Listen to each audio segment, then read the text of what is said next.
Fala, trilheiros, tudo bem com vocês? Nessa segunda aula, eu vou abordar o seguinte tema. Lembra que eu falei da dicotomia entre os países de civil law e de common law na primeira aula? Então, o que que acontece? Na tradição de civil law, não existia esse tema da responsabilidade penal da pessoa jurídica. É um tema novo. E a doutrina clássica do direito penal dos países de civil law, ela critica demais essa possibilidade de existência da responsabilidade penal da pessoa jurídica. E é sobre esse tema que eu vou abordar na segunda aula, que são as críticas a essa possibilidade. Tudo bem? Vamos juntos? Turma, o que é a doutrina majoritária? No Brasil e no mundo isso acontece. É um tema muito novo. Então, se você quiser encontrar uma doutrina que vai abordar esse tema de forma mais aprofundada, admitindo a responsabilidade penal, você precisa ir para autores específicos de crimes empresariais e de colarinho branco e que sejam mais ligados a essas novidades. A doutrina clássica, ela rechaça esse tema, tudo bem? Então, e quais são esses autores que criticam a possibilidade de responsabilidade penal da pessoa jurídica? Para alguns exemplos de autores brasileiros, nós temos o César Roberto Bittencourt, o Nelson Hungria, o Luiz Regis Prado e o Paulo José da Costa Júnior, tudo bem? Todos eles criticam essa possibilidade de responsabilização. E com base em quê? Qual é a crítica? Esses autores criticam a responsabilidade penal da pessoa jurídica por conta de uma incompatibilidade com a teoria do crime vigente no Brasil. Esses autores entendem que a empresa não age, adotando a teoria da ficção jurídica do Savigny. Para esses autores, a empresa não age, então, como a empresa não age, ela não tem uma conduta, você elimina a tipicidade, porque a tipicidade nada mais é do que uma conduta dolosa ou culposa, omissiva ou comissiva e que viola um bem jurídico tutelado penalmente. Se essa empresa não tem a capacidade de agir, ela não tem capacidade de ter dolo ou culpa numa ação ou omissão e que viola um bem jurídico. Na verdade, para esses autores, a empresa ela só pode pagar indenizações civis. Porque quem age criminalmente, praticando um delito, é apenas um preposto, o gerente, o administrador, o CEO, o CFO, qualquer um desses agentes da empresa. Mas a empresa em si, ela não está agindo, ela não pode ser responsabilizada, tudo bem? Porque nesse aspecto, a gente elimina a tipicidade da responsabilidade penal da pessoa jurídica. E aí, turma, também, para esses autores, eles entendem que a empresa não tem culpabilidade. Por quê? Porque ela não age psicologicamente para a violação de uma norma. Para eles, a gente pega muito essa teoria do Savigny da ficção jurídica. A empresa não existe, ela nada mais é do que a concretização da vontade da diretoria, dos acionistas e dos sócios. Isso é a empresa.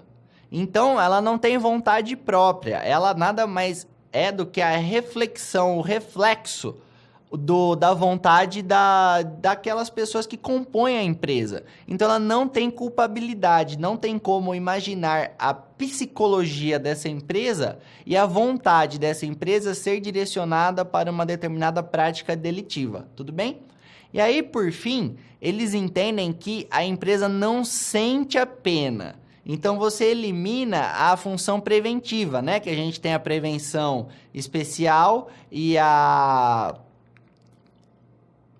prevenção especial ela é positiva ou negativa, e depois tem a prevenção geral, positiva e negativa, né? A prevenção geral positiva, quando você pune alguém criminalmente, você sinaliza para a sociedade que o ordenamento jurídico funciona e ele está sendo implementado.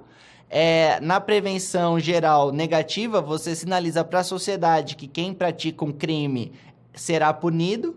E na prevenção especial, que ela é voltada para a figura do criminoso, na geral é tentar ressocializá-lo por meio da pena, por meio do cárcere, ou por meio de uma pena restritiva de direitos. E a prevenção especial negativa sinaliza o seguinte: se o indivíduo já está achando ruim cumprir aquela pena, evite a reincidência, senão ele será punido novamente e ainda mais forte por conta da reincidência. Então, para esses autores, a empresa ela não vai sentir nada disso. Não adianta sinalizar para outras empresas que talvez haja uma pena, porque para esses autores a empresa não sente porque ela não existe. E também não dá para entender, a empresa não vai se beneficiar da prevenção especial positiva e negativa, porque, na verdade, quem vai sentir isso são os sócios, e os sócios são pessoas físicas, tudo bem? Só que para a doutrina mais atualizada acerca desse tema e que defende a responsabilidade penal, eles mencionam uma verdadeira armadilha antropocêntrica. Porque o que é falado? Turma, pensa bem. Vários institutos jurídicos eles foram criados para uma determinada finalidade, só que com a evolução da sociedade eles precisaram ser repensados. Quer um exemplo? Vamos pensar na irresponsabilidade patrimonial dos sócios em determinadas pessoas jurídicas. Então, para um determinado sócio poder empreender, exercer uma atividade econômica, o direito criou há séculos a figura da responsabilidade patrimonial limitada. Então, o indivíduo que tem uma SA, uma EIRELI ou uma sociedade limitada, o que isso acontece? Ele usa um determinado patrimônio para fazer uma empresa, só que se essa empresa falir, em regra, ele não responde com seus bens pessoais pelas dívidas. Então, esses bens estão blindados. Só que o que começou a acontecer, gente? Começou a ter fraude. O indivíduo, ele montava uma empresa, colocava todos os bens dele nessa empresa, e aí ele começava a ter dívidas como pessoa física e não alcançava a empresa porque os bens dele estavam protegidos. Ou, ao contrário, ele tirava todos os bens da empresa e deixava em nome próprio. A hora que a empresa quebrava, falou, olha, não tem nada, não tem como fazer uma eventual penhora porque a empresa não tem nada registrado no nome dela. Então, em razão desses abusos, surgiu a tese da desconsideração da personalidade jurídica. Em razão de abuso do direito, você tem sim esse direito de blindagem patrimonial justamente para exercer a atividade econômica. Mas, se esse empresário ele abusa desse direito, aí ele não vai poder se beneficiar daquilo que o direito concede a ele como vantagem. Deu para entender? Então, surge a desconsideração da personalidade jurídica e o sócio passa a responder pessoalmente pelas dívidas da empresa. E a mesma coisa, para os autores que defendem essa armadilha antropocêntrica, fala que a mesma coisa precisa evoluir com a teoria geral do crime. Tudo bem que ela é dividida em tipicidade, antijuridicidade e culpabilidade. Só que essa é a caixinha da pessoa física. Atualmente existem pessoas jurídicas que precisam ser responsabilizadas criminalmente e o direito precisa pensar em novas caixinhas para encaixar essa empresa.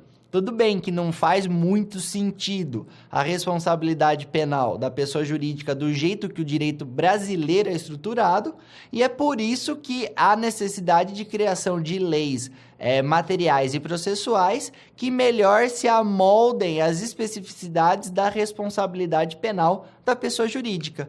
Tudo bem, turma? Muito obrigado pela atenção, um abraço e bons estudos.